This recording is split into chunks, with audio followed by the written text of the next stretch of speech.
Hello students, প্রতিদিনের মতো আজকে আবার আমি একটি নতুন ভিডিও নিয়ে হাজির হয়েছি।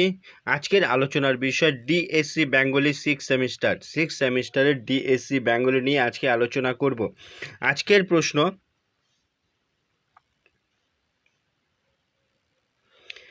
প্রশ্ন গণনায়ক গল্পের বিষয়বস্তু সম্পর্কে আলোচনা করো।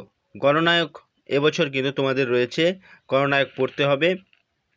তোমরা যারা আমার চ্যানেলে নতুন তারা চ্যানেলটিকে সাবস্ক্রাইব করে নিবে, তাহলে সবার আগে নোটিফিকেশন তোমাদের কাছে পৌঁছে যাবে। কি বলছে?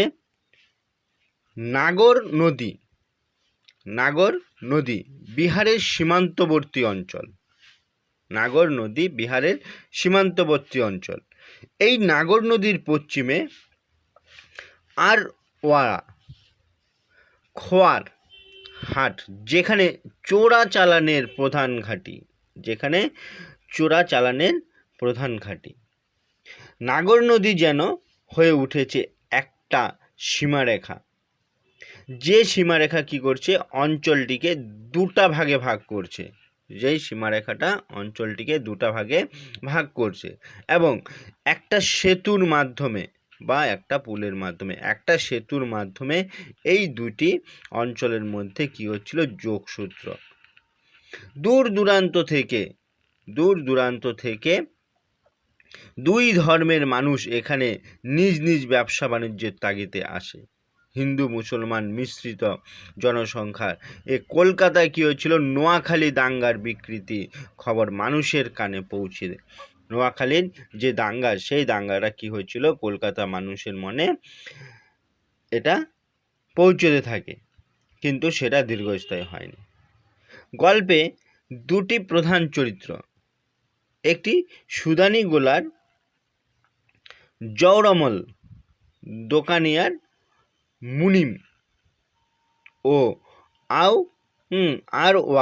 আরওয়া খোয়ার হাটের ইজারাদার সাহেব। এই দুটাই হচ্ছে প্রধান চরিত্র। সময়টা কি হচ্ছিল? 1947 সাল।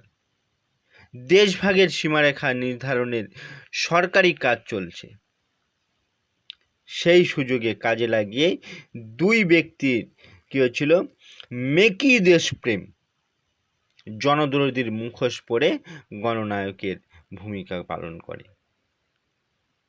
কোথায় ফুটে উঠেছে এই গল্পে?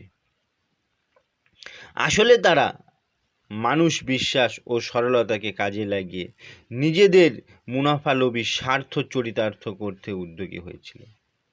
তাই একদিকে যেমন দেখা যায় জনদরদি মুখোশ পরে মুনিমজি লোকের চাল অত্যন্ত সস্তা দরে কিনে নিচ্ছে, অন্যদিকে ইজারাদারও একই পথে হেঁটে কর্মচারীদের বলছে ধানের দরটা ঠিক করে নিতে।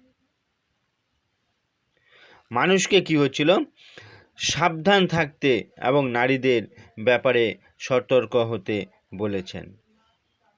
প্রচ্ছন্নভাবে এরা দুজনেই কি হচ্ছিল? চেষ্টা করে গেছে দুই সম্প্রদায়ের মানুষের মধ্যে একটা বিভেদ সৃষ্টি করতে, যে বিভেদের সীমারেখার স্বার্থ চরিতার্থ করবে।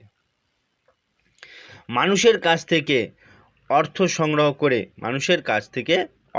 সংগ্রহ করে কমিশনকে প্রস্তাবিত করার কথা বলেছে ইজারাদার, বস্তুত সেই টাকা নিয়ে পালিয়ে গেছে। মুনিমজি দেশের সম্মানী পতাকাকে বিক্রি করেছে দুপারের মানুষ যখন কি করেছে? সেই সেতুটিকে ভেঙে দেওয়ার কথা বলেছে, তখন আবার তারাই কি হচ্ছিল? গিয়ে আটকেছে। কারণ যদি এই সেতু ভেঙে দেয় তাহলে তাদের কি হবে? চোরাচালানের পথ বন্ধ হয়ে যাবে। শেষ অবধি ইজারাদার পাটনায় চলে যায় এবং মুনিমজি ভাবে তার আরও মুনাফার সুবিধা দরকার। গণনায়ক শব্দের অর্থ জনসাধারণের নেতা, জনগণের নেতা। সতীনাথ ভাদুড়ী অনেক লেখাতে কথা আছে, এই ছোট গল্পিত কিন্তু তার ব্যতিক্রম হয়নি। এই গল্পে মুনিমজি ইজারাদার দুজনেই মানুষের কাছে পরিত্রাতা ও সমস্যা সমাধানের চরিত্র হিসাবে অবতীর্ণ হয়েছে। কোন জেলা কোন দেশে পড়বে, দিনাজপুর কোথায় থাকবে, কোন জেলা পাকিস্তানে গেলে সুবিধা হবে, সব কমিশনকে বলার জন্য মানুষের কাছ থেকে অর্থ নিয়েছে ইজারাদার।